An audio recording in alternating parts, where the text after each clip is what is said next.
Canal del Congreso, el canal de la Unión, presenta.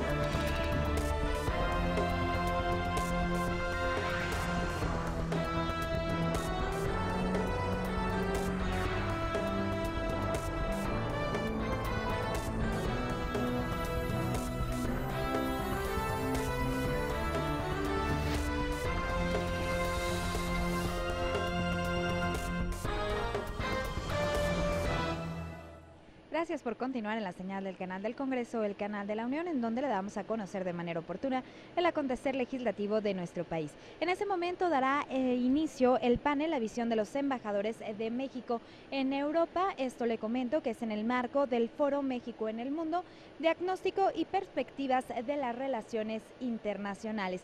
Quédese con nosotros, recuerde que está usted de la señal del canal del Congreso, el canal de la Unión. Comenzamos. Muy buenas tardes. Continuamos con el tema de las relaciones México-Europa en este foro de análisis y reflexión.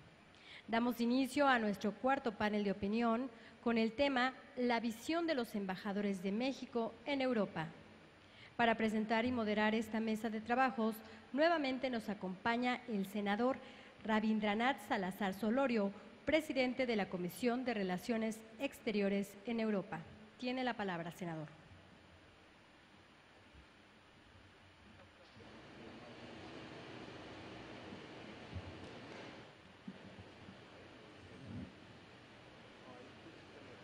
Muy buenas tardes, tengan todos ustedes. Es para mí un verdadero honor, un gran gusto el tener aquí personajes tan destacados de la diplomacia mexicana.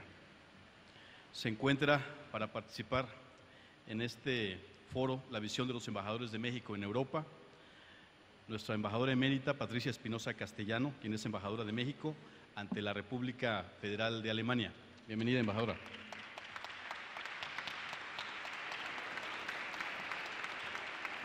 Que además debo mencionar su profesionalismo, su entrega, su amor por el trabajo, que a pesar de que se lastimó, tuvo un pequeño accidente, pero aquí está con nosotros esta tarde para podernos platicar acerca de sus experiencias en este importante país que es Alemania. Muchísimas gracias por estar aquí.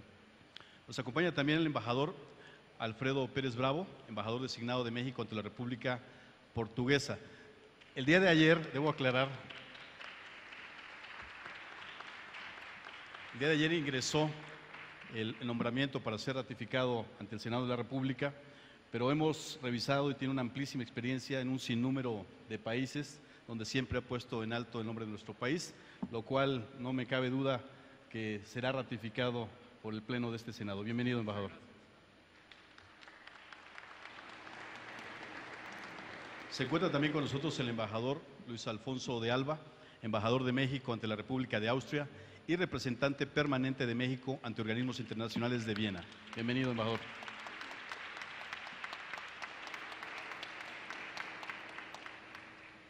Está con nosotros el embajador Juan José Gómez Camacho, embajador de México ante la Unión Europea, el Reino de Bélgica y el Gran Ducado de Luxemburgo. Bienvenido, querido embajador, y me da mucho gusto que estés aquí con nosotros. Quiero agradecer, por supuesto, también la presencia de mi amiga y compañera, la senadora Luz María Beristain, una mujer muy participativa, muy trabajadora de este Senado de la República. Del embajador Víctor Elbling, del embajador de la República Federal de Alemania en nuestro país. Bienvenido, excelentísimo embajador. Así como también del embajador Malkas Mikeladze, embajador de Georgia ante nuestro país. Bienvenido, embajador. Saludo con mucho gusto a académicos, personal de la Cancillería, universitarios que nos acompañan el día de hoy de la Universidad del Valle de México. Bienvenidos, jóvenes estudiantes de la Universidad del Valle de México, Campus San Rafael, así como también del FES Acatlán UNAM y de la Escuela Libre de Derecho. Sean todos ustedes bienvenidos a este importante evento. La diplomacia es el instrumento para operar las relaciones internacionales de los Estados. En cuanto a la relación diplomática entre México y la Unión Europea, esta se remonta a los años 60. En esa época, nuestro país intentaba diversificar sus relaciones con el exterior y los países europeos buscaban estrechar sus vínculos con América Latina. En 1975, México y la Comunidad Económica Europea establecieron un acuerdo con el objetivo de desarrollar y equilibrar su comercio recíproco y ampliar su cooperación económica, inspirados por su determinación de consolidar, ahondar y diversificar las relaciones para beneficio mutuo. En 1996 se comienza a negociar un acuerdo de asociación económica, concertación política y cooperación entre México y la Unión Europea, concluyendo este en julio de 1997. México y la Unión Europea firman 3 instrumentos el 8 de diciembre de 1997. El Acuerdo Global, el cual sienta las bases para la negociación del Tratado de Libre Comercio entre México y la Unión Europea. El Acuerdo Interino, el cual establece los mecanismos y el formato para lograr la liberalización comercial, y el Acta Final. Sin embargo, a México y a la Unión Europea no nos une solo un acuerdo, nos une una historia, una cultura y valores compartidos, pero sobre todo nos une la afinidad y la amistad. Amistad que a lo largo de la historia se ve reflejada con sus diplomáticos. El mayor exponente de esta relación de amistad fue el diplomático mexicano Gilberto Bosque Saldívar. Fue cónsul general de México en París, posición desde la cual ayudó a más de 40,000 refugiados de distintas nacionalidades y credos, ofreciéndoles residencia y nacionalidad mexicana. El 4 de julio del año 2003, el gobierno austriaco nombró a una de sus calles en el distrito 22 de Viena, en la ciudad de Danubio, con el nombre del Paseo Gilberto Bosques. De esta manera, el gobierno de Austria quiso honrar la memoria del ilustre diplomático mexicano, quien ayudó durante la Segunda Guerra Mundial a salvar muchos austriacos de manos del fascismo. La importancia de mantener esta relación recae hoy en día en los embajadores de nuestro país con el viejo continente, quienes están al servicio de la sociedad mexicana y cuya meta es ser un puente de entendimiento que le permita a México beneficiarse de los vínculos y las oportunidades que nos ofrece Europa. Me gustaría finalizar con una reflexión de Robert Schuman, uno de los padres de Europa, la cual considero se adecua al objetivo de la diplomacia de nuestros tiempos. Servir a la humanidad es un deber igual que el que nos dicta nuestra fidelidad a la nación. Así es como nos encaminaremos hacia la concepción de un mundo en el que se apreciarán cada vez más la visión y la búsqueda de lo que une a las naciones, de lo que les es común y en el que se conciliará lo que las distingue y las opone. Sean todos ustedes bienvenidos a este foro México en el mundo. Muchísimas gracias.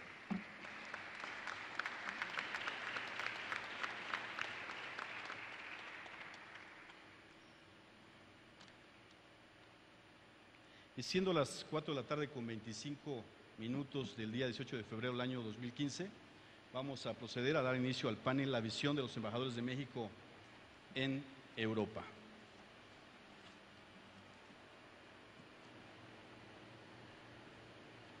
En primera instancia, participará la embajadora emérita Patricia Espinosa Castellano. Ella actualmente es embajadora de México ante la República Federal de Alemania, licenciada en Relaciones Internacionales por el Colegio de México, es miembro del Servicio Exterior Mexicano desde el 16 de septiembre de 1981 y fue promovida al rango de embajadora en enero del año 2000. Se ha desempeñado como embajadora de México en la República de Austria, concurrente ante la República Eslovaca y la República de Eslovenia, en junio del 2012 a noviembre del año 2006. Del 2006 al 2012 fungió como secretaria de Relaciones Exteriores de nuestro país. Nuevamente bienvenida y tiene usted el uso de la palabra.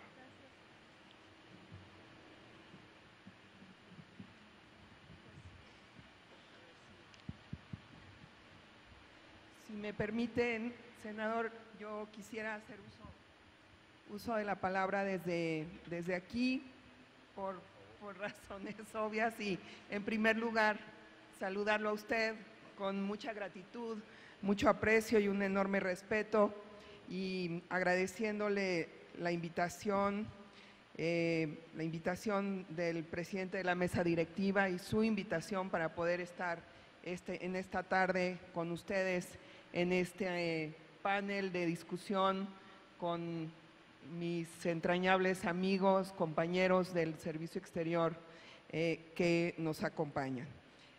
Aprovecho también nuevamente para agradecerle a usted y a los demás legisladores y legisladoras por el apoyo que siempre me han dispensado en las tareas que tenemos en común y que tienen como propósito pues llevar adelante la política exterior de México y defender los intereses de nuestro país. Yo celebro, por cierto, que estén a punto de iniciar también la reunión de la Comisión Mixta Interparlamentaria México-Unión Europea.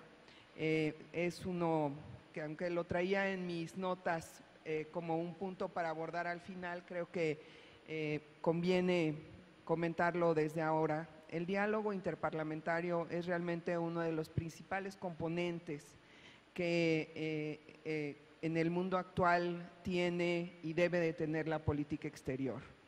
Yo por eso agradezco el esfuerzo que hacen ustedes al recibir a los legisladores de la Unión Europea y también agradezco la disposición que tienen para entablar diálogos permanentes con sus contrapartes, pues en este caso alemanas, que son quienes me tocan a mí buscar y acercar a la realidad mexicana. Yo creo que una diferencia importante de lo que ocurría hace apenas algunos años es que la agenda de política exterior forma parte hoy de manera muy estrecha y muy clara de la agenda diaria, de la agenda cotidiana de nuestro país.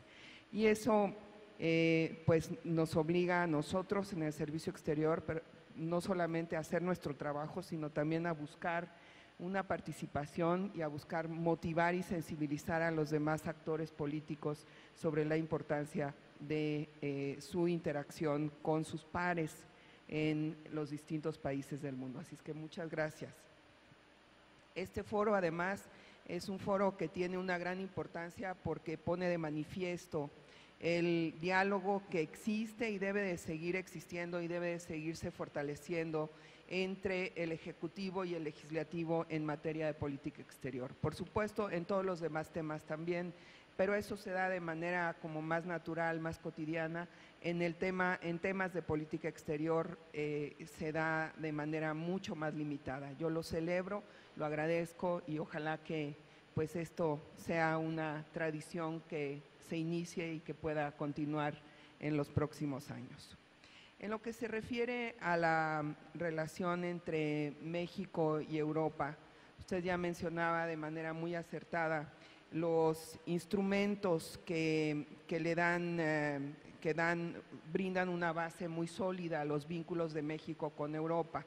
En efecto, si bien la relación de México con los países de Europa la podemos rastrear a los inicios mismos de la existencia de nuestro país como una república independiente, es a partir de la firma de los acuerdos hace 15 años, el primero, el Acuerdo Global de Asociación Económica, Concertación Política y Cooperación, y posteriormente el Acuerdo de Asociación Estratégica, que podemos ver un crecimiento constante, permanente en la relación, no solamente económica, sino también en la interacción, en el diálogo político y en la cooperación con nuestros socios europeos.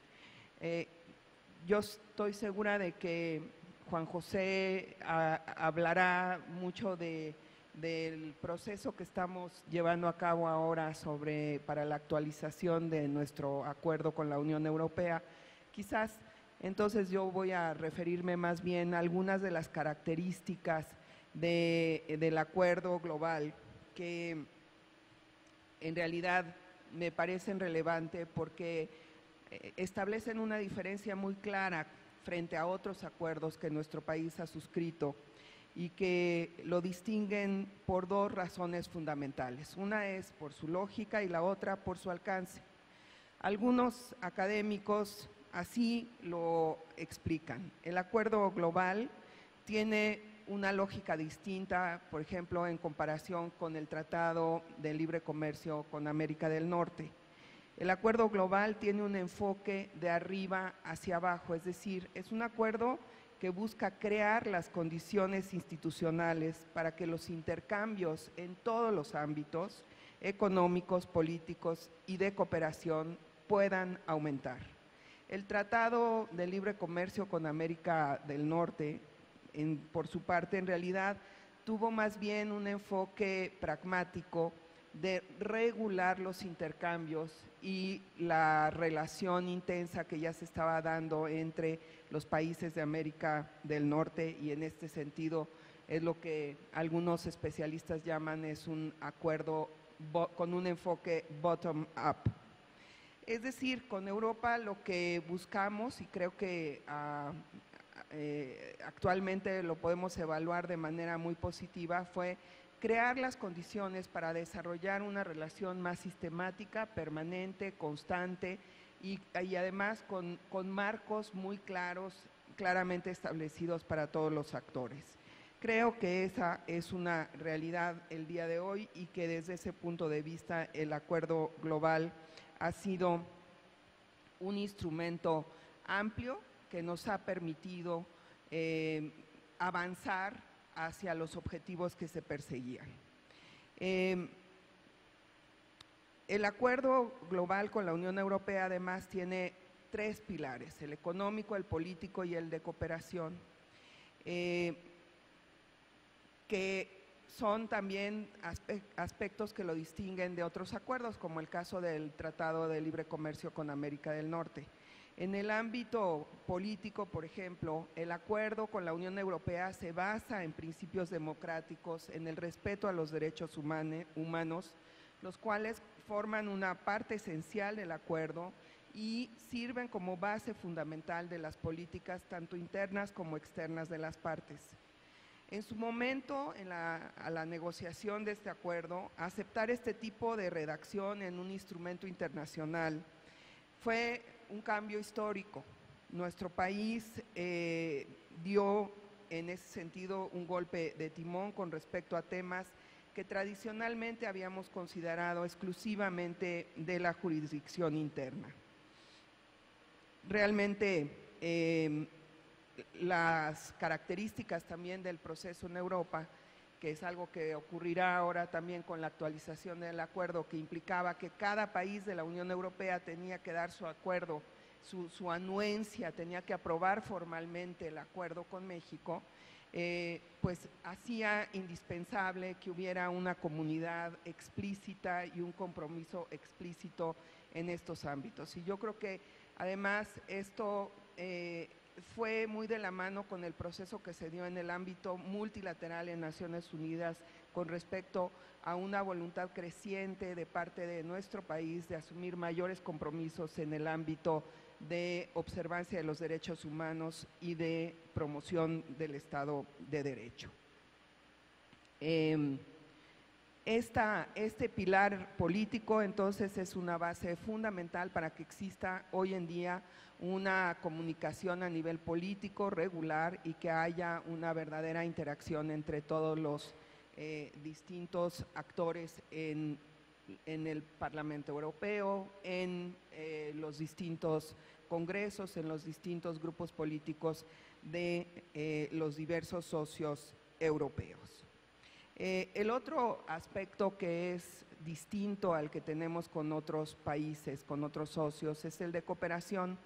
En el caso de la Unión Europea, incluir como una parte integral de ese acuerdo que en su momento más bien se veía pues un poco siguiendo lo que habíamos hecho ya con América del Norte como un acuerdo de libre comercio, fue introducir un componente de cooperación que cuya importancia, a mi juicio, no radica únicamente o no radica sobre todo en los recursos que se canalizan hacia nuestro país a través de programas de cooperación, sino que radica en el hecho de que independientemente de los recursos financieros, son procesos que promueven un intercambio por parte de distintos actores en nuestras sociedades, tanto de gobierno como actores no gubernamentales, y que promueven un mejor conocimiento de las realidades mutuas y un mayor acercamiento a nivel de nuestras sociedades. Además, México se ha convertido también en un cooperante polivalente, no solamente donante, no solamente receptor, sino también un cooperante que promueve y que lleva adelante una cooperación triangular muy exitosa con algunos socios. Y este es el caso, por ejemplo, de algunos de nuestros programas de cooperación trilateral con América Central. En cuanto al pilar económico, el potencial que tenemos no se ha agotado. El interés que México tenía de firmar un tratado de libre comercio con Europa fue expresado desde 1992 con el propósito que siempre hemos tenido en nuestra política exterior de diversificar nuestros socios, diversificar nuestros aliados en el exterior. Sin embargo, el interés y la decisión del bloque europeo, de la Unión Europea, no se dio sino hasta después de la entrada en vigor del Tratado de Libre Comercio con América del Norte, en donde el comercio entre México y los socios europeos se fue reduciendo hasta un 50% en el año 2000. Al mismo tiempo, debo decir que esto se veía influido también por el proceso de ampliación de la Unión Europea que atraía y que acaparaba la atención de los principales actores políticos en la Unión Europea. En 2013 el panorama es muy distinto. El comercio con Europa representa 63,000 millones de dólares, posicionando a la Unión Europea como nuestro tercer socio comercial.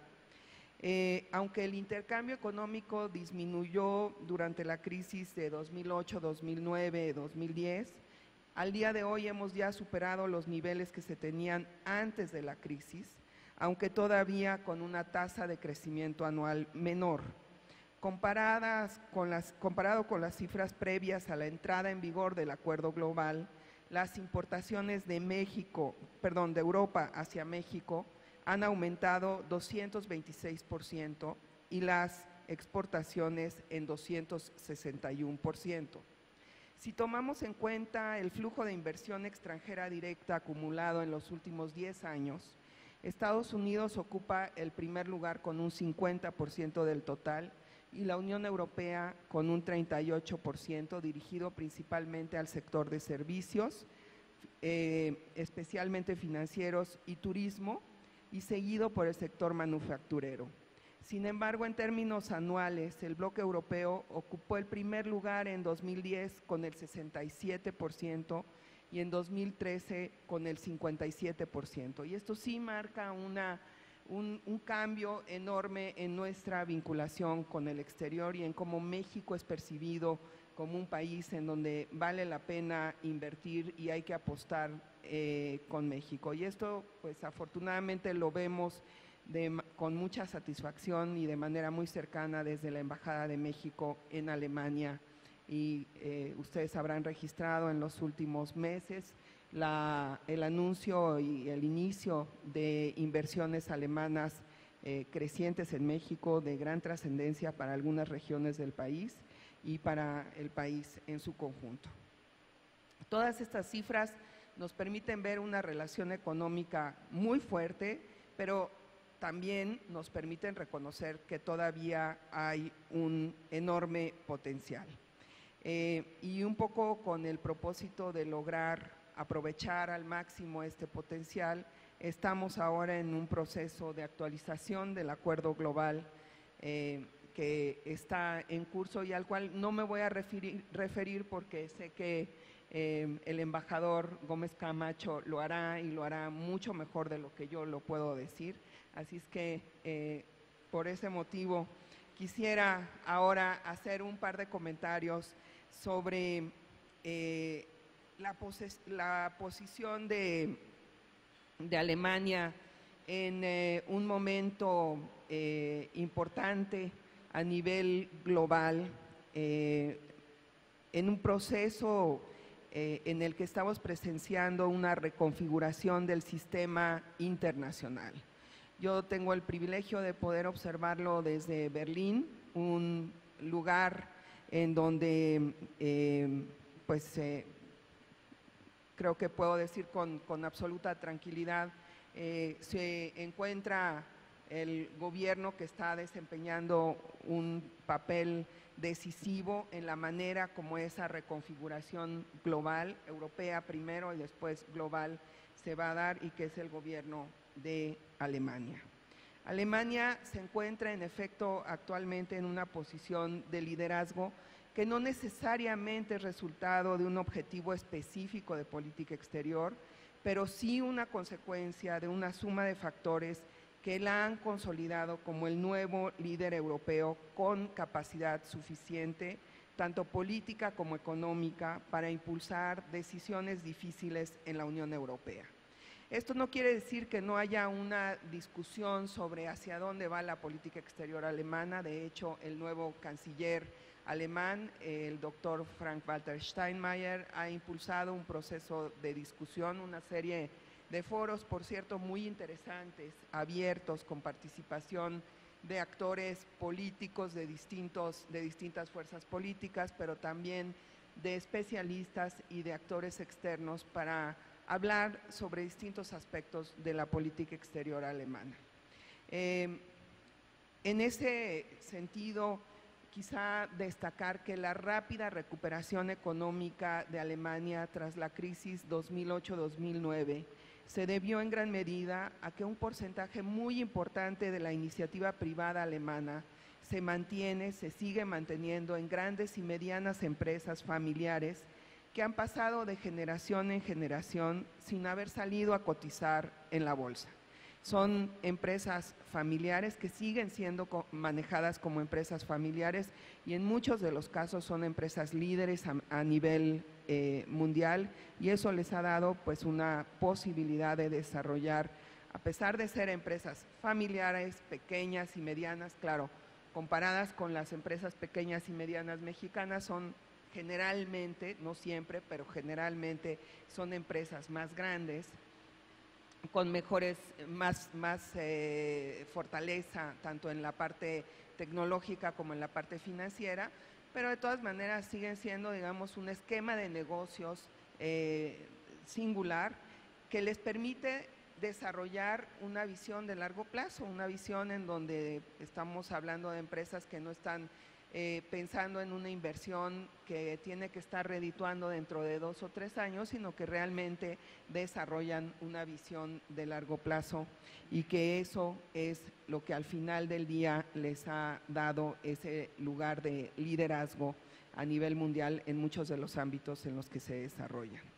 Y esto es lo que le ha permitido a la economía alemana consolidarse como el motor económico de Europa, consolidarse como el país cuyas decisiones tienen un peso fundamental para el futuro de Europa.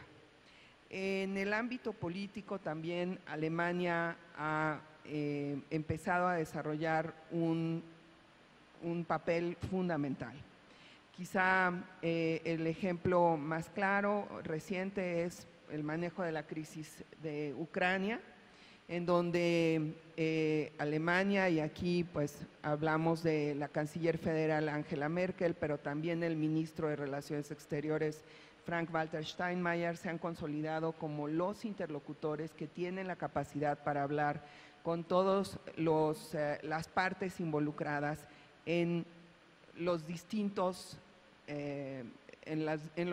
lados del conflicto, ¿no?, que tienen la posibilidad de desarrollar un diálogo directo. Yo creo que un factor fundamental para eso ha sido el hecho de que Alemania, en esta situación tan difícil, tan complicada, y sin duda derivado de la experiencia que como país han tenido de haber salido y haber superado guerras de gran envergadura que provocaron un enorme sufrimiento a su población, Alemania es el país que ha privilegiado en todo momento el diálogo, la comunicación y la cooperación como las vías para buscar soluciones a estas situaciones críticas. Hemos escuchado, seguramente ustedes lo han registrado también, pues enormes debates se dan al interior de Alemania también, por cierto, a nivel de los foros multilaterales sobre si algunos, qué tanto peso deben darse a medidas como sanciones, por ejemplo, para lograr salir de la crisis. Y ahí yo creo que el rasgo distintivo de la política que ha llevado adelante el gobierno de Alemania ha sido la búsqueda de privilegiar el diálogo como el instrumento por excelencia para encontrar soluciones. Y en ese sentido, pues yo pienso que tiene una enorme coincidencia con la manera como México siempre ha buscado desarrollar una política exterior en distintos momentos y cómo ha buscado también ayudar en situaciones de conflicto, pero siempre privilegiando el diálogo y la cooperación. Un ejemplo de eso muy claro es, si recordamos, el proceso de Centroamérica, la pacificación de Centroamérica, el papel de México como facilitador del diálogo y del entendimiento entre los distintos actores que estaban participando. No quiero sugerir con todo esto que otros polos de poder en Europa hayan dejado de tener alguna relevancia en el devenir europeo y mundial, pero simplemente, y creo que comprenderán ustedes que me toque a mí hablar aquí, pues más que nada del papel de Alemania. En la coyuntura actual, otro tema que quizás vale la pena comentar es el de la situación que está enfrentando la Unión Europea frente a la crisis económica en Grecia, en donde pues nuevamente Alemania también está desempeñando un papel fundamental. Es difícil prever cómo vaya a evolucionar este tema. La discusión ha dividido a muchas sociedades, a muchos públicos y también yo diría a los especialistas. Hay quienes señalan, por ejemplo, que es indispensable que no se siente un precedente en el que un país que no cumple con las medidas que se le han, que además libremente aceptó para poder corregir ciertos desequilibrios económicos, un país que no cumple pueda seguir teniendo de parte de los socios europeos una posición de flexibilidad. Hay otra corriente de opinión que dice que ha sido esa falta de flexibilidad lo que en realidad ha llevado a posiciones más extremas. Probablemente el camino a seguir se encuentra un poquito entre los dos extremos.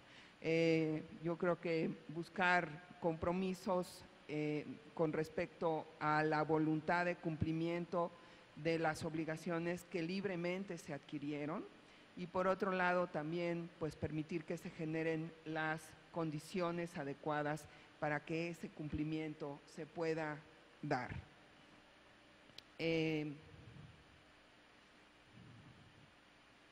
Yo creo que con esto, senador, agradeciendo la paciencia y el interés, a ver que me hayan escuchado, aquí quedo a sus órdenes. Muchísimas gracias a nuestra embajadora emérita, Patricia Espinosa, por su amable participación. Sin duda, una de las representaciones más importantes en el continente europeo, en Alemania, un socio estratégico con el que se están tocando temas sin duda de la mayor relevancia. Uno de ellos, hace poco tiempo lo discutíamos con el embajador aquí en nuestro país, el tema educativo, la educación dual, que es algo que ha sido muy exitoso en estos países y que también ya en varias instituciones educativas de nuestro país está arrancando para que los jóvenes puedan ir vinculando el tema de la experiencia en el trabajo con la academia y eso les vaya generando al mismo tiempo los estudios y la experiencia. Entonces, felicidades y de verdad mucho gusto de tenerte aquí, mi querida Patricia. Vamos ahora a dar el uso de la palabra al embajador Luis Alfonso de Alba. Actualmente funge como embajador de México ante Austria y es representante permanente de México ante los organismos internacionales con sede en Viena.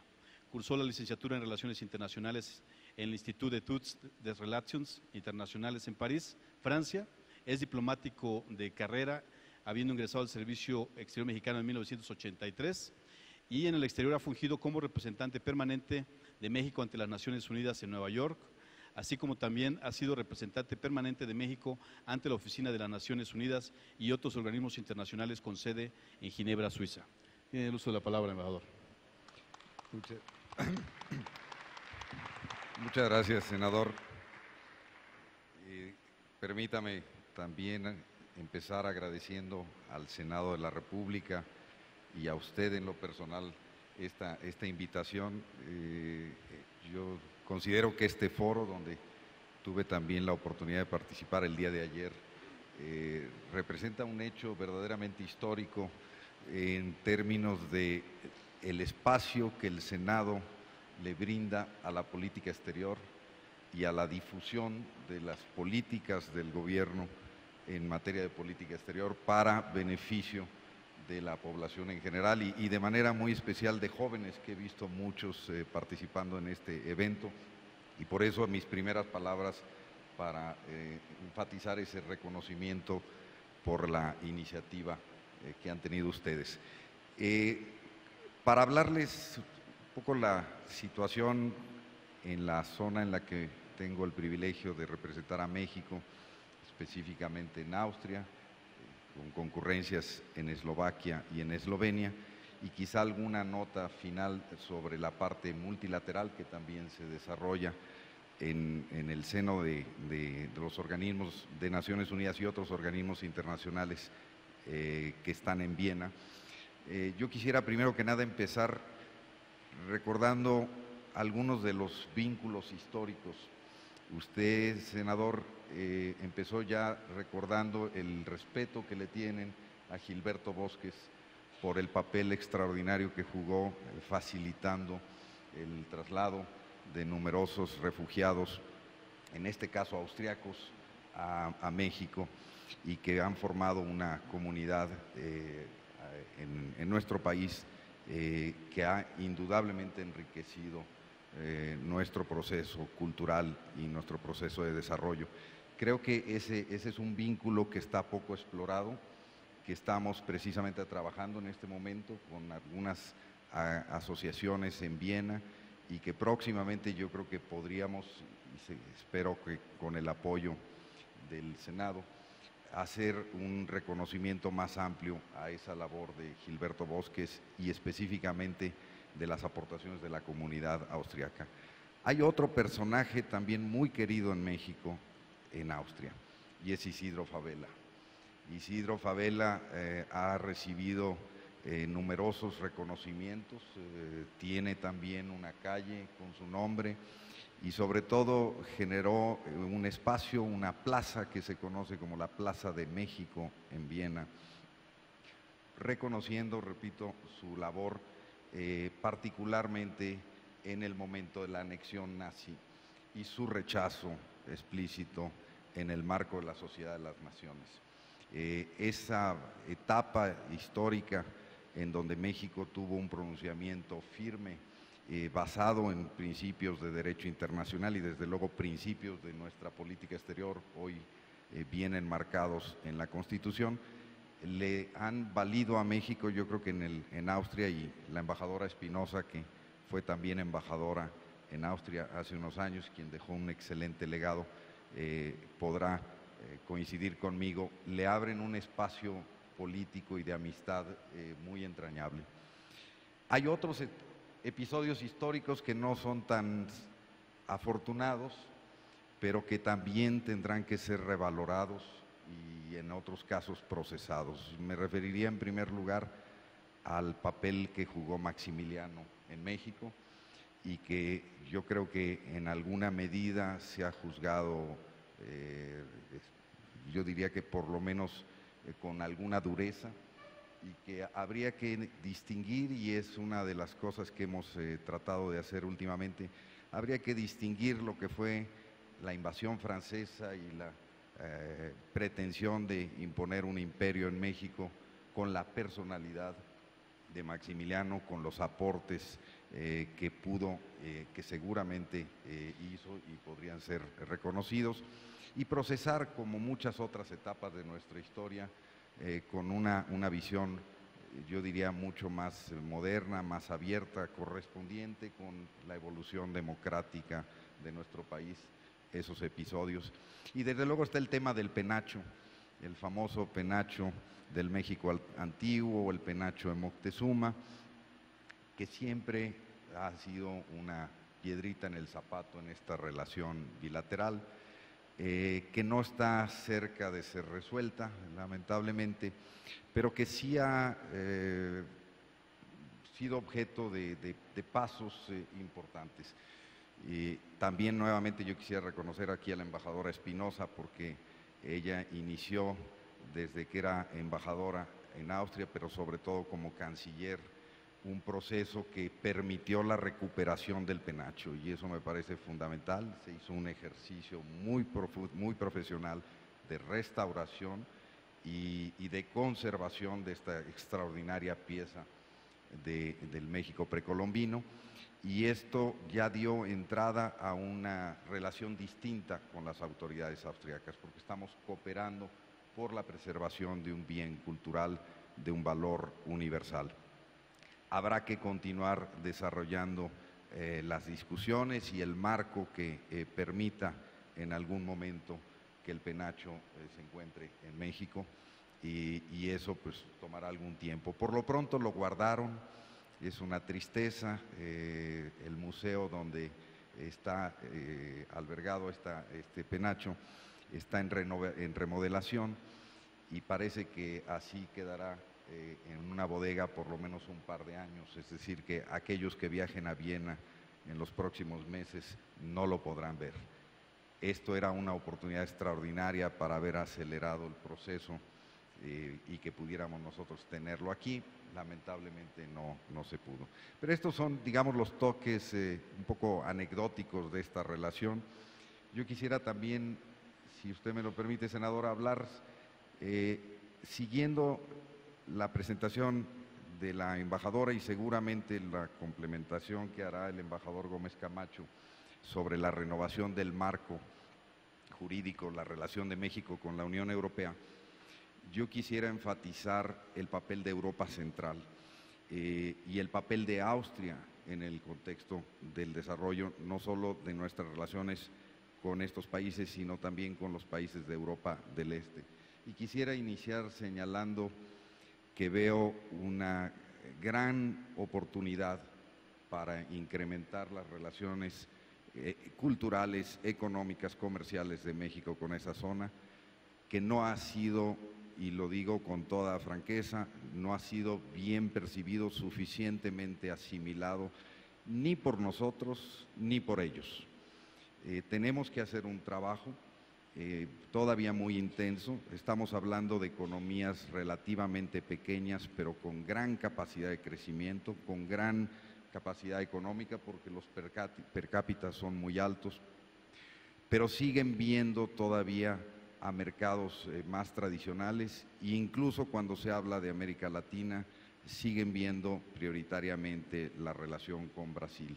Y yo creo que ahí México tiene que hacer un esfuerzo. Repito, hay un potencial enorme, se están desarrollando ya un número de proyectos importantes de inversión en México por empresas no solo austriacas, ahora también empresas de Eslovenia, inversiones de empresas mexicanas tanto en Austria como en Eslovaquia, y seguramente esto se va a continuar. Una nota curiosa es que el nivel de inversión de México en esta zona es mayor al nivel de inversión de ellos en México, porque esto a través de operaciones muy importantes, particularmente de Cemex, del Grupo Alfa y desde luego de América Móvil, ahora con la adquisición y el control de la empresa Telecom de Austria, y que tiene una gran influencia en la región. Evidentemente también le da a México otro nivel de relación con ellos, un nivel de mutuo beneficio. A esto se agrega, sin duda, la capacidad que tiene nuestro país de aportar a, sobre todo, una región en la que no ha tenido una presencia muy fuerte y donde también hay oportunidades que se derivan de la, llamémosle, la juventud de sus procesos de consolidación como naciones independientes. Hay que recordar que muchos de estos países de la zona, y hablo específicamente en este caso de Eslovenia y desde luego Eslovaquia, pero también las exrepúblicas yugoslavias, son países que tienen escasos 20 años de vida independiente, que están consolidando sus instituciones, que están poniendo un gran énfasis en el fortalecimiento del Estado de Derecho, la profundización, el desarrollo de valores democráticos, de mecanismos de promoción y protección de derechos humanos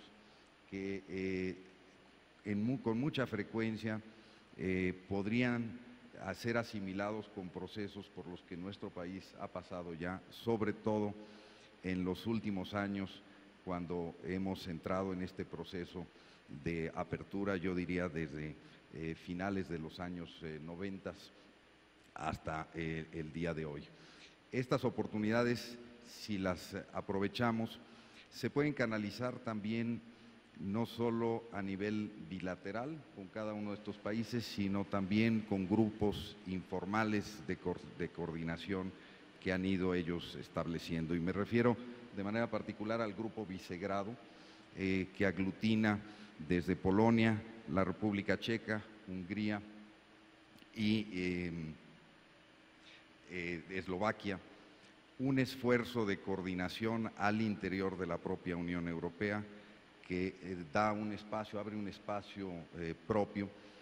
Es un grupo que de alguna manera surge como un esfuerzo de coordinación para tener una posición de negociación más sólida frente al resto de los países europeos de la Unión, los países más grandes, pero que con el tiempo ha venido desarrollándose y ha promovido acciones de cooperación en la región o en la subregión, y que yo creo que le permiten a México pensar en una asociación, y gracias a mecanismos como este del Grupo Visegrado y en especial un fondo de cooperación que han establecido, tener mucho mayor presencia en la zona. Los proyectos que promueven son justamente proyectos de fortalecimiento del Estado de Derecho, fortalecimiento de procesos electorales, fortalecimiento de mecanismos de protección de derechos humanos. Y ya hay países fuera de la región que han estado trabajando con ellos, inclusive países en desarrollo como Corea, y yo creo que México tiene un espacio importante. Quisiera también, si me lo permite, como había adelantado al principio, referirme a las coincidencias que tenemos con estos países en el marco multilateral, y de manera particular a los temas de los que se ocupa el conjunto de instituciones que tienen su sede en Viena. En primer lugar, señalar que con Austria se ha venido desarrollando una cooperación, yo diría, singular, sin duda, en el contexto europeo. Yo no veo en este momento un país de la Unión Europea con el que podamos tener una mayor cercanía, mayor afinidad, mayor comunidad de proyectos y de iniciativas, por ejemplo, en el área de desarme. El trabajo que Austria ha hecho junto con México para revivir la conferencia de desarme, para revivir la discusión sobre la necesidad de avanzar en la agenda de desarme nuclear a través de iniciativas también como la de las conferencias sobre el impacto humanitario de las armas nucleares, una de las cuales se desarrolló aquí en Nayarit y la siguiente el año pasado en Viena, son ejemplos de una cooperación extraordinaria. Tanto Austria como nosotros, con el apoyo de algunos otros países europeos, lamentablemente no muchos, estamos empujando esa agenda de desarme, esa agenda para lograr lo más pronto posible la eliminación total de las armas nucleares, que abandonemos las teorías de disuasión y de revalorización o valorización de estas armas que son evidentemente armas de destrucción masiva, tan crueles o más como las armas químicas o las armas biológicas, y que lamentablemente muchos países europeos todavía siguen sintiéndose orgullosos de poseerlas y eventualmente orgullosos de poderlas usar como disuasión o como arma disuasiva. También hemos tenido un acercamiento con Austria muy particular en los temas de promoción de derechos humanos, desde la realización de la Conferencia Mundial de Derechos Humanos, que fue justamente en Viena en el año de 1993, si no me equivoco, y en épocas mucho más recientes con esfuerzos que hemos emprendido de manera conjunta en Naciones Unidas. Yo señalaría en particular en el tema de protección de las personas con discapacidad, donde Austria jugó un papel muy importante. En Viena se habían desarrollado los primeros instrumentos no vinculantes, las directrices que guiaban el comportamiento, la legislación a nivel nacional para proteger estos derechos, y nosotros junto con Austria propusimos en su momento formalizar esto a través de una convención, llevarlo a nivel vinculante. Los temas de promoción del Estado de Derecho, que también Austria ha enarbolado, nos unen mucho. Pero señalaría, y quizá para concluir, no excederme en el uso del tiempo, que también hay un potencial muy grande, sobre todo en lo que tiene que ver con energía. Austria se está convirtiendo en un centro internacional en la materia, no solo porque es la sede del Organismo Internacional de Energía Atómica, sino porque también allí se ha ubicado la sede de un esfuerzo novedoso del Secretario General de las Naciones Unidas, que se conoce como Energía para Todos, Energy for All, que es un esfuerzo por desarrollar, en primer lugar, fuentes alternativas de generación de energía que sean compatibles con los objetivos de reducción de emisiones, de esfuerzos a favor del cambio climático, pero que también, además de esto, tienen el propósito de llevar la energía a todos, es decir, de hacerla accesible a las zonas más remotas, a las zonas más pobres del planeta. Y que además es un esfuerzo, y con esto concluyo, que tiene una singularidad que creo que vale la pena que estudiemos con mayor detalle, y que es el hecho de que no se trata esta vez de un órgano más de las Naciones Unidas de participación gubernamental exclusivamente, sino de un esfuerzo tripartita o más que tripartita, porque involucra de manera directa al sector privado y a la sociedad civil en general para su conducción, para su desarrollo. Con estas palabras y desde luego mi disposición para contestar cualquier pregunta, me pongo a sus órdenes. Muchas gracias, senador.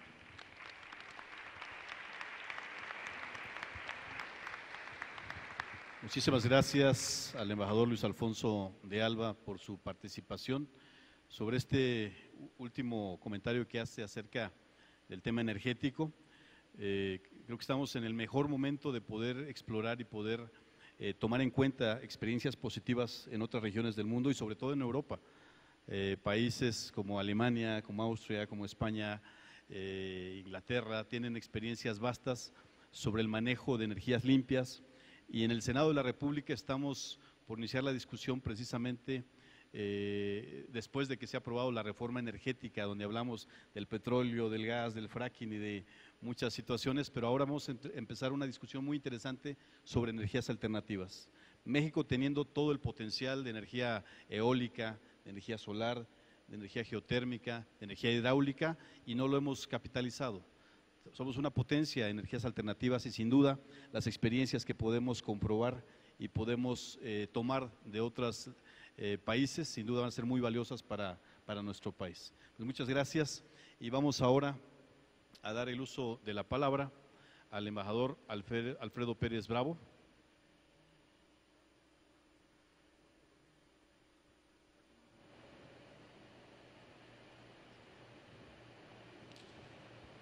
Muy bien, vamos a darle el uso de la palabra al embajador Juan José Gómez Camacho. Él es licenciado en Derecho por la Universidad Iberoamericana en México y titular de la maestría en Derecho Internacional por la Universidad de Georgetown en Washington, D.C. Es embajador de carrera, miembro del Servicio Exterior Mexicano desde 1988. Entre los años 2006 y 2009 fue embajador de México ante la República de Singapur, con concurrencia ante la Unión de Myanmar y el Sultanado de Brunei en Darussalam. Fue representante permanente de México ante las Naciones Unidas de agosto de 2009 a diciembre de 2013. Actualmente se desempeña como embajador de México ante la Unión Europea, el Reino de Bélgica y el Gran Ducado de Luxemburgo. Debo aclarar que me ha pasado notas con parte del currículum porque verdaderamente es muy extenso. Si leyera yo el currículum de cada uno de nuestros panelistas, nos llevaríamos todo el foro. Gente sin duda con la mayor experiencia. Adelante, embajador, tiene uso de la palabra. Gracias.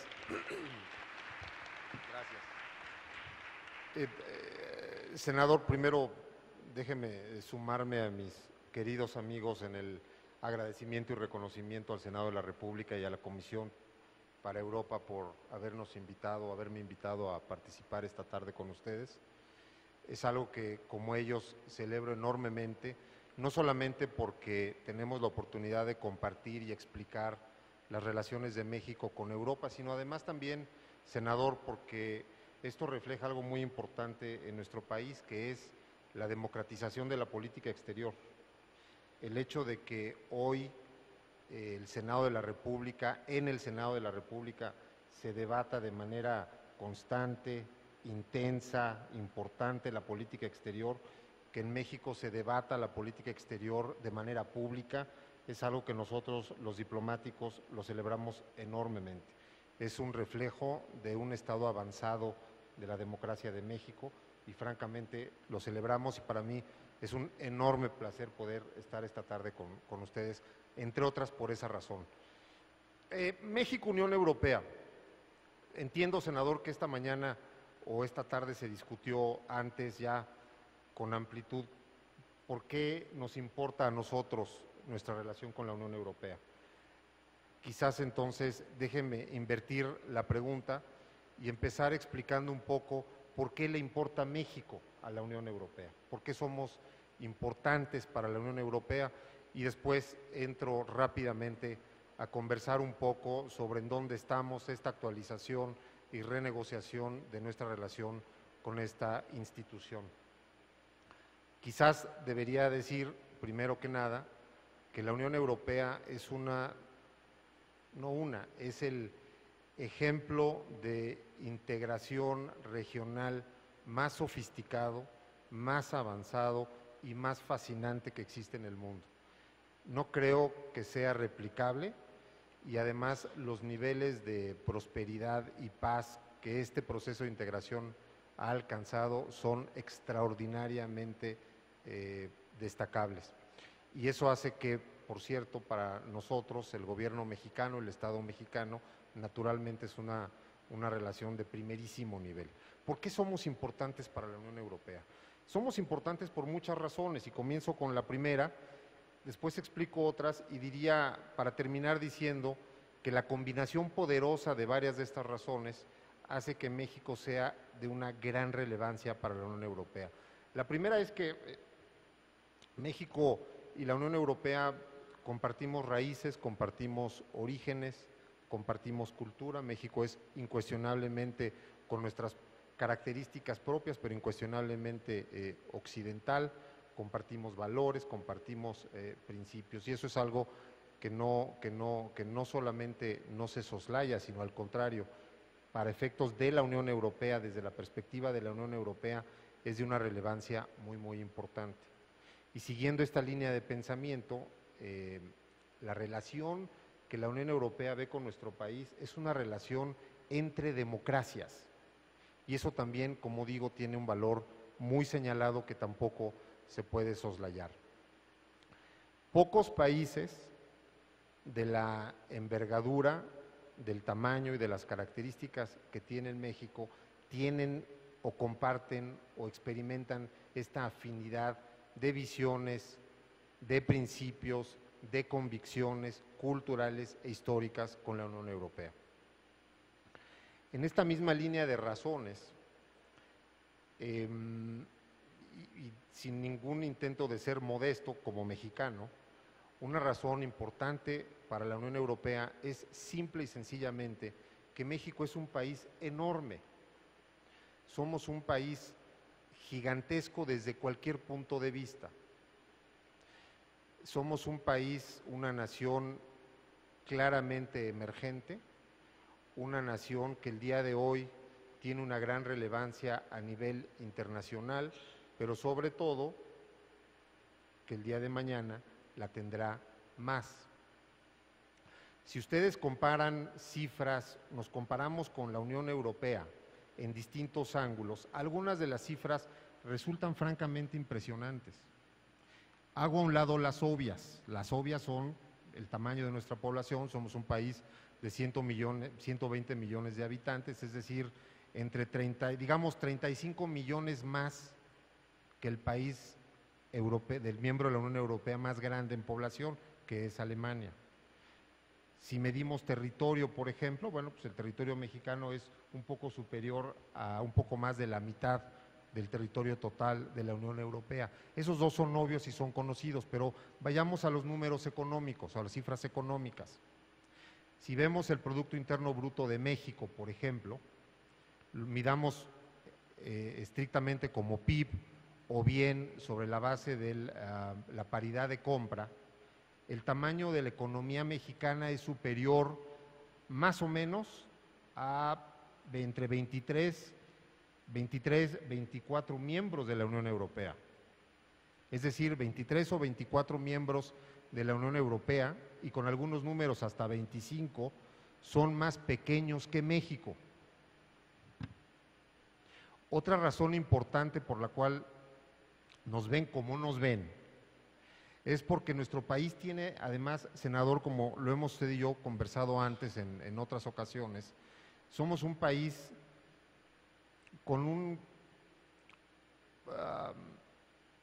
una singularidad muy importante, que es esta idea de las pertenencias múltiples. Somos un país latinoamericano que está en América del Norte, somos un país en desarrollo emergente, pero que hemos alcanzado niveles muy importantes, que también somos OCDE, somos un país que tiene una cara hacia el Atlántico, pero que también tenemos una cara hacia el Pacífico. Somos un país que, para efectos nuevamente de la Unión Europea, formamos parte o representamos, déjenme ponerlo así, 4 niveles distintos. El primero es el nuestro país, México como país, lo que representa nuestro tamaño, nuestro crecimiento, nuestro potencial, nuestra población, las reformas, el gran dinamismo que se experimenta en México. Pero también somos un país con un liderazgo y una influencia natural en América Latina. Se puede discutir mucho qué tanto, cómo, hacia dónde, no importa. Es natural nuestro peso en nuestra región, es natural la influencia que tiene México y es visto y seguido de manera muy cercana por la Unión Europea también. No entro en los detalles de la Alianza del Pacífico y algunos otros ejercicios, simplemente lo dejo como país México de una influencia importante, natural en la región de América Latina. Al mismo tiempo somos un país norteamericano. Y no solamente somos un país geográficamente norteamericano, somos un país económicamente norteamericano. Y el altísimo nivel, y eso no hay que perderlo de vista, el altísimo nivel de integración económica de México con América del Norte es un factor que nuevamente en la Unión Europea es seguido de manera muy relevante. Entre otras razones, porque para la Unión Europea una de sus relaciones más estratégicas, a la que están apostando un gran capital político, es a la llamada relación transatlántica. La relación transatlántica no es exclusivamente Estados Unidos. La relación transatlántica es América del Norte. Y América del Norte no es Estados Unidos exclusivamente, ni es Estados Unidos y Canadá, es Estados Unidos, Canadá y México. Y aquí no soy yo, embajador de México, poniendo palabras en boca ajena, sino es lo que la propia Unión Europea, mis colegas en la Unión Europea, en las instituciones, nos comparten de cómo ven, cuál es su visión en esta relación. Entonces, nuevamente, la trascendencia que tiene México, y recapitulo rápidamente, es México en lo individual, un país enorme, una nación emergente, sobre todo con un futuro muy importante. Segundo, el país de una enorme influencia en América Latina. Tercero, un país que forma parte de América del Norte, integrado económicamente en América del Norte, en donde hay una relación genuinamente estratégica y crucial de la Unión Europea con esta región. Y cuarto, eso tampoco hay que perderlo de vista y no lo decimos con suficiente claridad o con la suficiente frecuencia, y es esta idea del México cada vez más global, el México cada vez más sistémico, el México cada vez más influyente en regiones, llamémosles, no tradicionales. Y en este sentido, MICTA, del que seguramente ya se ha conversado en este foro, está empezando a tomar un lugar importante. MICTA, como ustedes saben, es esta nueva conformación, llamémosle conformación política, agrupación política de naciones muy, muy importantes, México, Indonesia, Corea, Turquía y Australia. Y, por ejemplo, la semana pasada me fui informado, cosa que me dio mucho gusto, que dentro de la Comisión Europea del Servicio de Acción Externa se acaba de crear o designar a un funcionario específicamente con el propósito de dar seguimiento a MICTA. Entonces, si ustedes ven estos 4 niveles que representa México, pueden entender por qué la Unión Europea hace ya varios años designó a México como socio estratégico. Y la etiqueta de socio estratégico no es solamente una etiqueta, significa en el lenguaje y en la política interna de las instituciones europeas que México es una de las 10 relaciones externas más importantes que tiene la Unión Europea como grupo. Tienen a la fecha hoy solamente 10 socios estratégicos, México es uno de ellos y los otros 9 pues son exactamente los que ustedes se imaginan, Estados Unidos, Rusia, Canadá, India, China, etcétera, etcétera. Entonces, si ustedes siguen todo este razonamiento, esta racionalidad, se dan cuenta o nos damos cuenta que efectivamente México ocupa un lugar muy, muy importante en los ánimos, en la reflexión y en el diseño de política exterior de la Unión Europea. Siguiente tema que es justamente en el cual estamos embarcados ahora, que es la modernización de nuestra relación estratégica y de este acuerdo global. ¿Qué significa eso? La relación de México con la Unión Europea, por todas las razones que se han escuchado en este panel por mis colegas, la embajadora Espinosa, el embajador de ALBA y esta mañana por el subsecretario de ICASA y el doctor Zabludovsky, es una relación no solamente de una gran intensidad y de una gran cercanía, sino es una relación que por lo mismo es altamente institucionalizada. Tiene una arquitectura importante, compleja, que está diseñada no solamente a mantener esta relación en estricto sentido política, diplomática, sino algo mucho más importante. Si ustedes ven las relaciones exteriores de México, no quiero decir menos importantes, pero de menor envergadura que de la Unión Europea, podrán ustedes ver que las relaciones se dan y se reflejan, se expresan a través de canales oficiales, Cancillería con Cancillería, gobierno con gobierno, porque así es la diplomacia. Con la Unión Europea, el nivel de intensidad, de afinidad, de cercanía es tal que es una relación que se expresa a través de una gran cantidad de vasos comunicantes sociales. Esta es una relación que tiene derechohabientes, si me permiten usar el término, muy importantes. ¿Y quiénes son estos derechohabientes? Son las sociedades de los dos lados, son los empresarios, son académicos, son intelectuales, son científicos, son artistas, son creadores, son innovadores, mexicanos y europeos, que todos los días mantienen una relación de una gran intensidad y muy estrecha. Entonces, el reto de la política exterior, el reto de la Unión Europea y del gobierno mexicano no es construir la relación, es seguir aceitando, seguir creando canales ágiles que permitan que esa relación entre derechohabientes, que permitan que esa relación, permítanme el término en inglés, entre constituencies, pueda ser más ágil y mucho más benéfica de lo que ha sido hasta ahora. Es, insisto, una relación con múltiples vasos comunicantes reales. Entonces, de esta manera, hace 2 años, los entonces presidentes Van Rompuy y Barroso, del Consejo y de la Comisión, le propusieron al presidente de la República, al licenciado Enrique Peña Nieto, entrar en una fase de modernización de esta relación. ¿Por qué? Además de todas las razones que acabo de explicar, porque la Unión Europea, desde el año 2000, que es en realidad cuando entran en vigor estos acuerdos, incluyendo el comercial, ha cambiado mucho. En ese entonces era la Comunidad Económica Europea y tenía 14 miembros. Hoy es la Unión Europea con mucho mayores facultades y son 28 miembros. Entonces las circunstancias del lado europeo han cambiado. Pero además del lado mexicano, han cambiado mucho más. El país que México era en 2000 no es el que es hoy en el 2015. Hoy somos un país, como digo nuevamente, con una economía muy grande, muy importante, que estamos creciendo, con una influencia y presencia global cada vez más importante y cada vez más sistémica. Entonces, siguiendo esta propuesta de la Unión Europea de comenzar esta modernización, acordamos ambas partes 2 grandes sombrillas. ¿Para qué queremos modernizar la relación? ¿Cuáles son los principios que vamos a promover? ¿Cuál es el gran objetivo de esta modernización?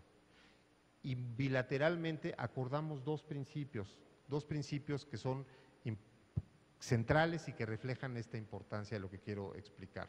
El primero es la prosperidad común. Es esta idea de que tanto la Unión Europea como México nos necesitamos mutuamente para seguir construyendo prosperidad, tanto en la Unión Europea como en México. Ambos entendemos muy bien que la prosperidad no se genera en el vacío, que la prosperidad ya no es, la creación de prosperidad ya no es suma cero, como era antes, en donde la prosperidad de uno se hacía sobre la base de la falta de prosperidad del otro. En la conformación de las relaciones internacionales hoy, de la globalización de la economía y de la globalización en general de todo, solamente se puede generar prosperidad cuando generamos prosperidad para todos. Y ese principio es un principio que va a comenzar a regir, que va a ser un gran principio inspirador de esta negociación México-Unión Europea. Todo lo que vamos a hacer, en todos los carriles que tiene esta relación, estarán encaminados a fortalecer, a construir mayor prosperidad para los dos, Unión Europea, sus 28 miembros y para el Estado mexicano. Y segundo, es otro objetivo central y cada vez más central en la política exterior de México, que es la noción de la responsabilidad global. El presidente de la República, el licenciado Peña Nieto, como ustedes saben, al inicio de su administración, cuando planteó los 5 ejes de la política de su gobierno, el quinto es uno muy importante, que es esta idea, este gran objetivo de la responsabilidad global de México. Es el reconocimiento de que México no solamente es grande, no solamente somos muy influyentes a nivel global y que somos cada vez más influyentes, sino que esa influencia debe ser ejercida con responsabilidad y que debe ser una influencia que promueva las mejores causas internacionales, que promueva la paz, que promueva la democracia, que promueva los derechos humanos, que promueva el desarrollo, que promueva el crecimiento, que promueva la prosperidad.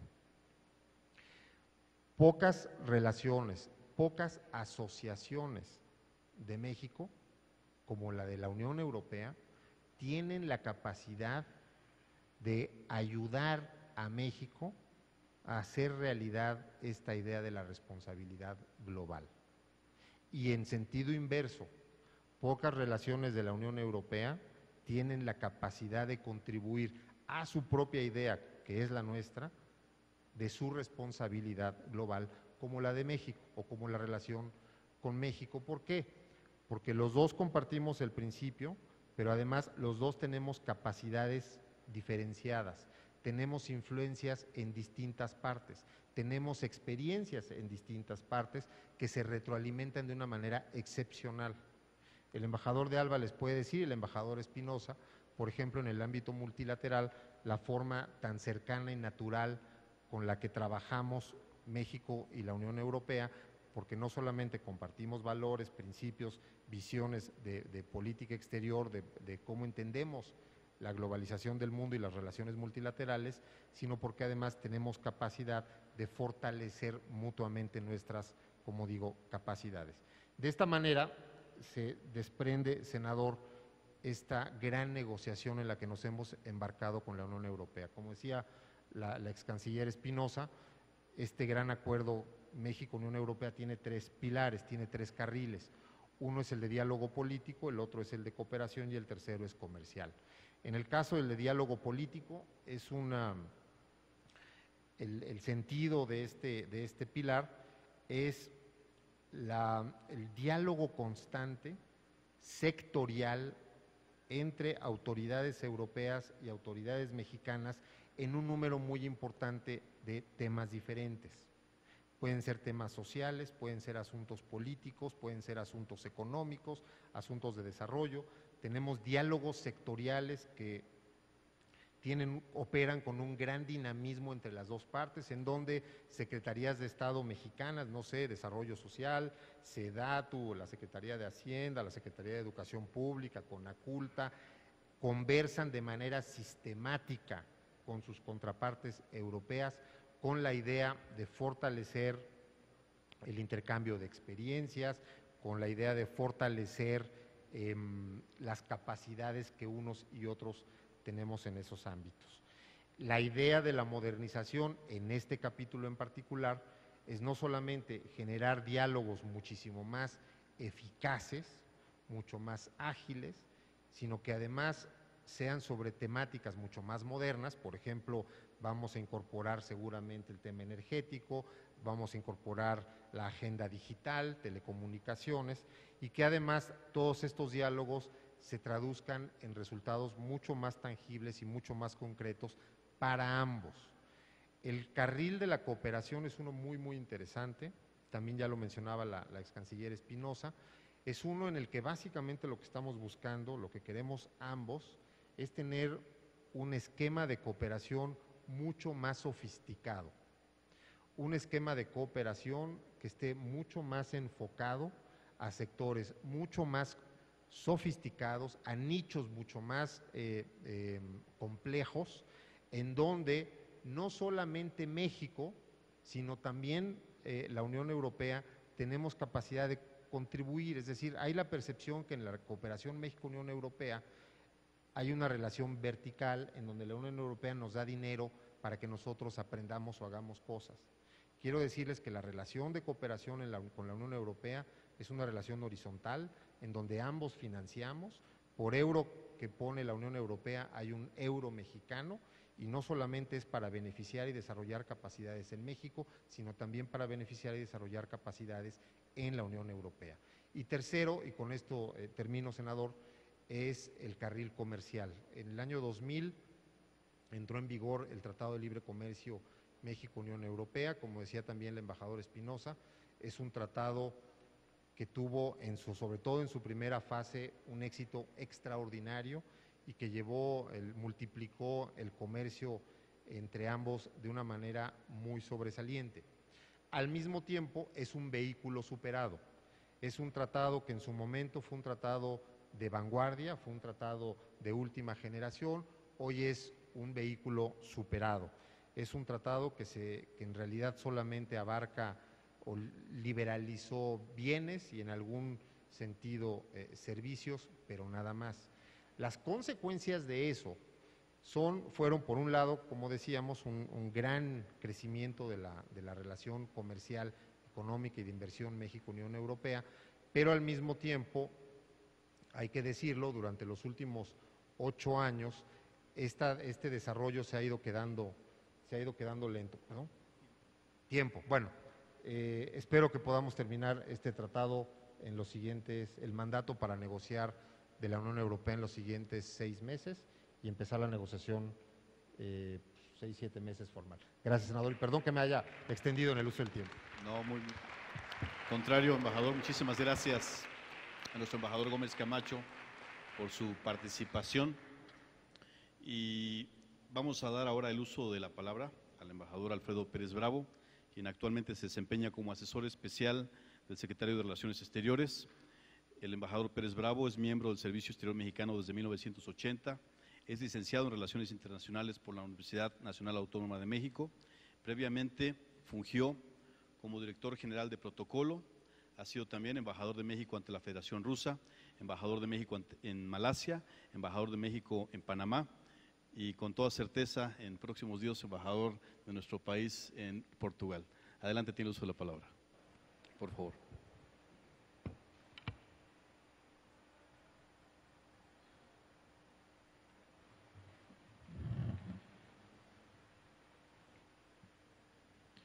Muchas gracias, muy buenas tardes. Quisiera en primer lugar agradecer al senador Salazar Solorio por la amabilidad de su conducción, por haber hecho el tema de Europa un tema importante en este seminario. Quisiera también decirles que este año cumplo 40 años en la Secretaría de Relaciones Exteriores. No sé si son buenas o malas noticias, yo creo que son buenas. No son tan buenas porque quiere decir que ya uno está haciendo viejito, pero lo comento porque en ese periodo de 4 décadas nunca se había dado un seminario como este por parte del Senado. Yo quiero felicitar, lo hemos hecho todos, pero déjenme decirlo con esos 40 años atrás, que estamos muy contentos. Pensamos, senador, que este es un ejercicio extraordinario que permite a la política exterior de México, que permite a los equipos del Senado y de Cancillería ponerse al día y además compartir conocimientos y experiencias con un público tan distinguido como el que tenemos, no solo hoy en la tarde, sino yo he estado en la mayoría de las reuniones desde el lunes y ha sido verdaderamente extraordinario. Además entiendo que hay otras salas que están igualmente completas, sobre todo por gente joven que nos acompaña en estos días. Quiero, por lo tanto, agradecer al señor senador Miguel Barbosa por todo el apoyo que ha brindado a esta iniciativa y a todos los senadores que han hecho posible esta participación. Quiero destacar y también mi agradecimiento a la senadora Beristain, con quien hemos tenido la suerte de hacer algunas giras presidenciales y beneficiarnos de sus comentarios sobre el aspecto internacional. Creo que también es muy importante y muy útil que embajadores extranjeros acreditados en México nos acompañen. Y quiero decirles que la relación México-Alemania no podría estar mejor representada, primero por México en Alemania, que es Patricia. Patricia, le digo Patricia porque cuando yo la conocí ella tenía como 15 años de edad y yo ya tenía como 40.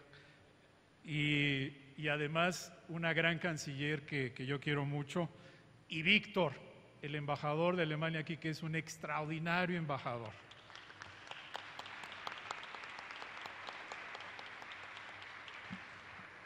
Y ya que este ejercicio de los aplausos nos ayuda a despertarnos un poco, bueno, yo sé que no se durmieron durante, sobre todo, la presentación del ex canciller, pero yo sí quisiera pedirles, con el permiso del senador, que diéramos un fuerte aplauso al equipo del Senado que ha organizado todo este seminario. Miren, lo pido porque yo fui jefe de protocolo 2 años, 3 meses, 2 semanas, 3 horas, 5 minutos.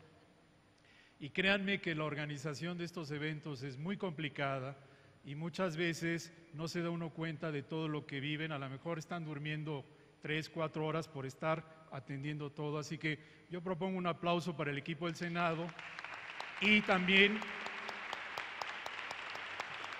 para el área de coordinación política de la Cancillería.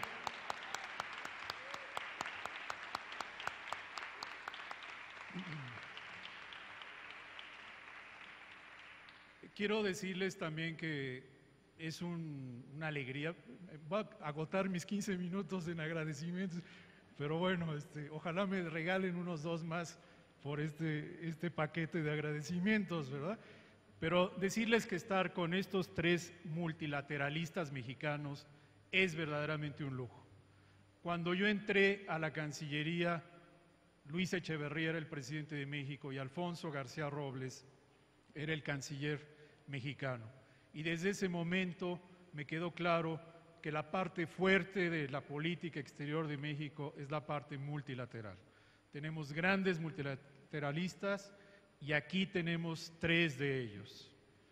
Yo también he trabajado en lo multilateral, pero ellos no me han aceptado todavía, pero algún día lo lograré. Yo hice 3 presentaciones, pero la verdad es que conforme iban hablando los ponentes, se iban agotando mis presentaciones y al final tomé una decisión autorizada por el senador de mejor hablarles de una experiencia personal como embajador. Europa de alguna manera ha estado en mi camino. Mi primer puesto como diplomático fue Estocolmo, donde viví 4 inviernos, y ahí nació mi primer hijo, pero todavía yo no era embajador. Ya como embajador tuve la suerte de ser embajador en Rusia, que es un gran país, de 2007 a 2012. Y yo quisiera concentrarme un poco en qué hicimos en Rusia. Hace 3 años dejé yo esa posición y también estoy seguro que muchos de los que están aquí en este auditorio, en los otros salones, serán futuros diplomáticos. Y cuando uno entra al servicio exterior, lo menos que le dicen a uno es que cuando uno va a vivir al exterior se pasan sufrimientos, algunos serios. Uno de ellos es no hablar el idioma. Cuando yo llegué a Suecia, por ejemplo, y a Rusia, no hablaba el idioma. Ahora hablo sueco, bueno, ya se me está olvidando, y algo de ruso, pero digamos ese es el primer desafío que tiene un diplomático, moverse en el idioma. Patricia es natural en el alemán, estudió en el colegio alemán, y por eso me parece que desde que ella llegó el primer día, la primera vez de embajadora a Alemania, pudo tener un 100% de eficiencia y de resultados. Por eso los idiomas son muy, muy importantes. Víctor, el embajador de Alemania, habla perfecto español. Estamos investigando si en realidad es alemán, pero habla muy bien español. Y el idioma es muy importante. Otros elementos que a veces no los pensamos, por ejemplo, el frío ruso. Yo les diría que, bueno, yo pasé casi 6 inviernos en Rusia, disfruté mucho el país, pero tiene un grado de dificultad. Vivir 6 meses bajo cero, pues es algo que aquí uno sale en la Ciudad de México, en cualquier lugar digamos, en México, y uno no piensa en la temperatura, uno dice llévate un suéter o una chambrita, ¿no? Pero en realidad no está uno viendo el termómetro. En Moscú, antes de salir a la calle, hay que ver si es -10 o -25 o -30. Si es sobre cero, pues ya sale uno en shorts, ¿no? Pero ese es el punto. Cuando yo llegué a Rusia, y hablando ya de la relación bilateral, yo llegué a principios de septiembre del 2007.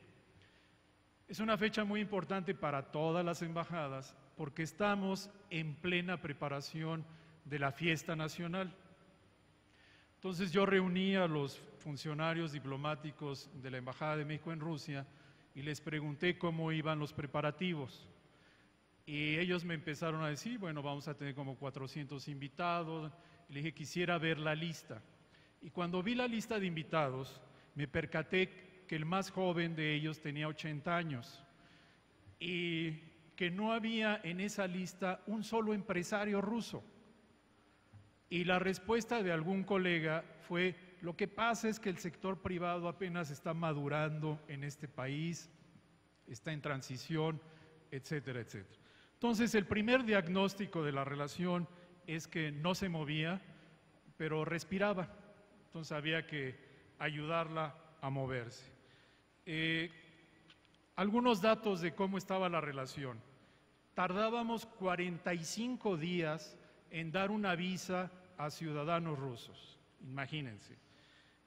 Si algún ruso, me voy a un extremo, un ciudadano que vivía en Vladivostok, que está a 9 horas 45 minutos de vuelo directo de Vladivostok a Moscú, tenía que venir a la embajada, hacer el trámite de visa, regresarse a Vladivostok y esperar 45 días para ver si se la habíamos autorizado o no. Si se la habíamos autorizado, tenía que regresar a Moscú. Era verdaderamente absurdo. Viajaban a México menos de 1,000 turistas al año, por obvias razones. Si sacar una visa tardaba 45 días, ¿quién quería venir a México? No vendíamos frutas, no vendíamos legumbres, menos carne. No vendíamos ni una gota de tequila, y en un país que le gusta beber. Lo digo con todo respeto. Tampoco recibíamos muchas delegaciones, más bien eran pocas las delegaciones que recibíamos. ¿Qué fue lo que hicimos? Algo que yo siempre he recomendado, sobre todo en este tipo de relaciones que tiene México con países donde se está iniciando o de alguna manera está en vías de maduración la relación, es participar en ferias comerciales. Parece mentira, pero es una actividad muy importante. En Moscú, en Rusia, la feria de alimentos y bebidas más importante es Prodexpo, y esto ocurre cada febrero de cada año. Hablamos con la Secretaría de Agricultura y con alguna duda nos empezaron a apoyar para llevar un grupo de empresarios a esa feria. En esa feria, en 2008, que fue mi primera feria, logramos que fueran 6 empresarios mexicanos del tequila. Y además, increíble, fue un febrero muy frío que teníamos menos 27 grados o 27 bajo cero, y algunos de los empresarios llegaron pues con un suéter, en fin, tuvimos que apoyarlos porque esas temperaturas son verdaderamente peligrosas. Bueno, no les hago el cuento largo, pero en 4 días de estar en la feria, además no hablaban el idioma, no tenían por qué hablarlo, pero bueno, no lo hablaban, con el frío, etcétera. En los 2 primeros días no se paraba ni una mosca en el stand de México. Bueno, al 5.º día habíamos firmado acuerdos de venta de tequila por $1 millón. $1 millón en 2008. En febrero de 2009 tuvimos 15 empresarios, ya se animaron porque ya vieron que podía haber algo de negocio, y de los cuales 12 eran tequileros y 3 que vendían frutas. Logramos ventas por $12 millones. 2009 fue un año muy complicado, recordarán ustedes que fue el año de la crisis financiera internacional, fue un año en que Rusia creció menos 7%, creo que fue el mismo crecimiento que tuvo México. No obstante esta crisis financiera, en Prodexpo tuvimos 25 empresarios mexicanos, tequileros, se agregó mezcal, y uno muy importante para el mercado mexicano en el exterior, que es carne. Logramos contratos por $23 millones. Hay que decir que desde 2008 hasta 2009 finales, estuvimos negociando con las autoridades rusas permisos zoosanitarios para poder vender la carne mexicana. Fue hasta finales de 2009 que logramos que nos dieran los permisos las autoridades rusas para venta de carne, y en Prodexpo 2010 participaron 60 empresarios mexicanos, estuvo ya Su Carne y otras empresas muy importantes de venta de carne, y se lograron contratos por 60 millones de dólares, algunos productos, y 120 millones de dólares de carne. Primera vez que van empresarios mexicanos, ponen las muestras de carne y salen con 120 millones de contratos. En 2011 vendíamos ya 50 millones de tequila en el mercado ruso y 400 millones de dólares de carne. Quiero decirles que el segundo mercado más importante de la venta de carne en ese momento era Japón y Corea del Sur. El mercado ruso rebasó de manera espectacular la venta de carne en estos países asiáticos. Paralelamente, tuvimos que trabajar en algo que para mí era muy importante, el tema de la visa. Cuando yo llegué a Moscú, cualquier autoridad rusa que me saludaba me reclamaba por qué tardan 45 días en darnos una visa. Era verdaderamente un insulto para ellos, y la verdad es que no les faltaba razón, porque cuando un país o un gobierno tarda 45 días en dar una visa, el mensaje es, pues creo que no quiero que vengas o tengo algunos problemas. Uno de los primeros análisis de por qué tardábamos tanto es que en la Ciudad de México el permiso, la solicitud que mandaba la embajada, tomaba casi 40 días. Y esto ocurría porque tenían que participar 3 autoridades mexicanas para dar cada una su autorización a cada una de las visas rusas: Migración, Gobernación y CISEN. Yo quiero decirles, y seguramente esto no ofenderá a nadie, que los diplomáticos mexicanos tenemos que negociar con las autoridades extranjeras, pero a veces, y aquí lo saben mis colegas, la negociación más complicada es con algunas autoridades mexicanas.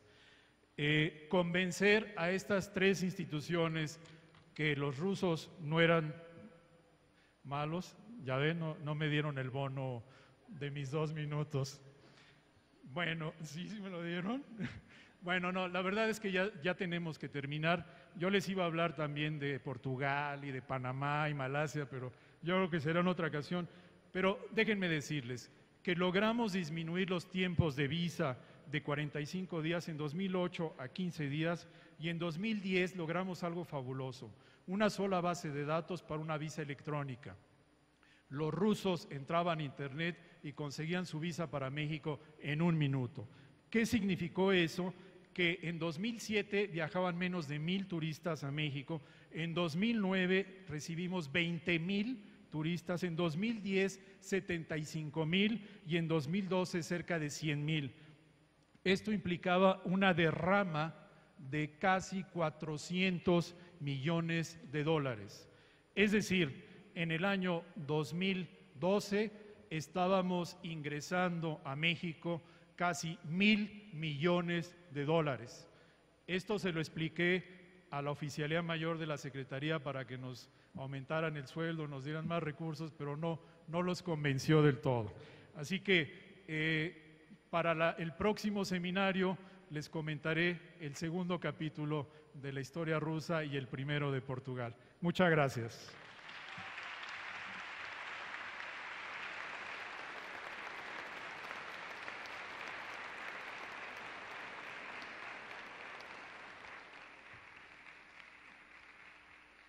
Muchísimas gracias a nuestro embajador Alfredo Pérez Bravo por su exposición. Estaremos atentos al segundo capítulo y al primero de los otros países.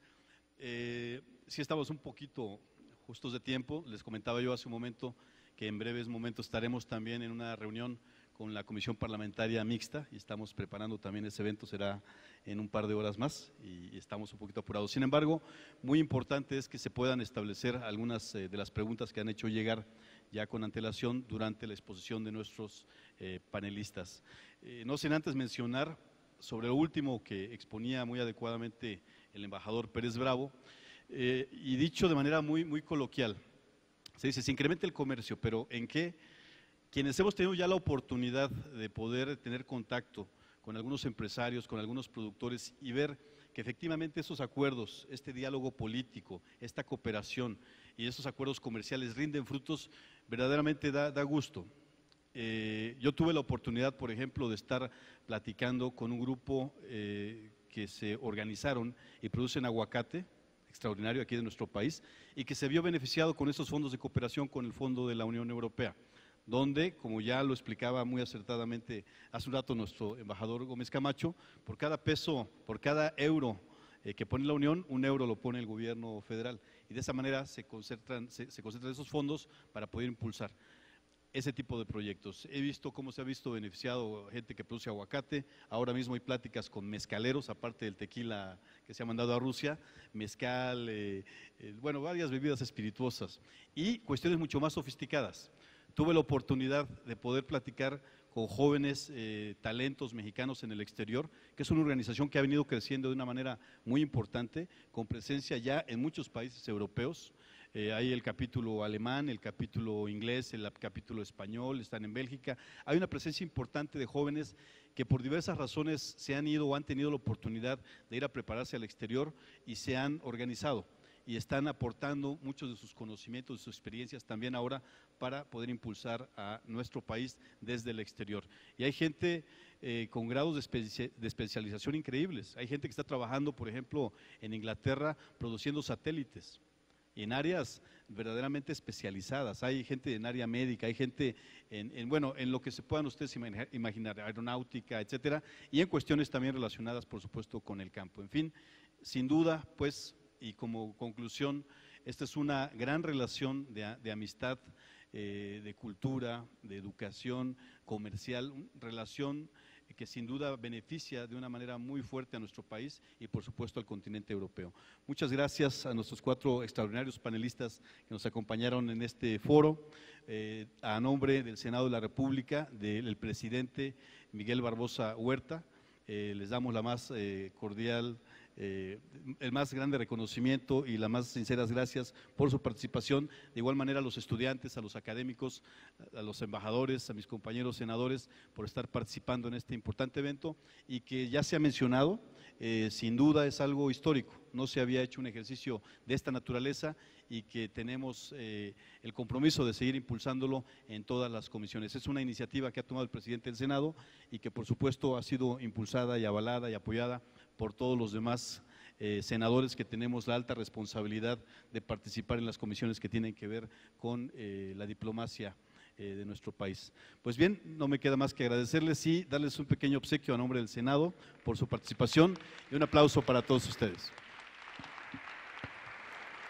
Pues de esta manera se llevó a cabo el panel La visión de los embajadores de México en Europa, quienes coincidieron que Europa ve con buenos ojos a México, ya que según lo informaron, la relación que se tiene actualmente es sólida y de armonía, ya que coincidieron en que México es un país de potencial económico, cultural y social. Bueno, pues por mi parte es todo. Muchísimas gracias por su atención. Yo le invito a que permanezca en la señal del canal del Congreso, el canal de la Unión.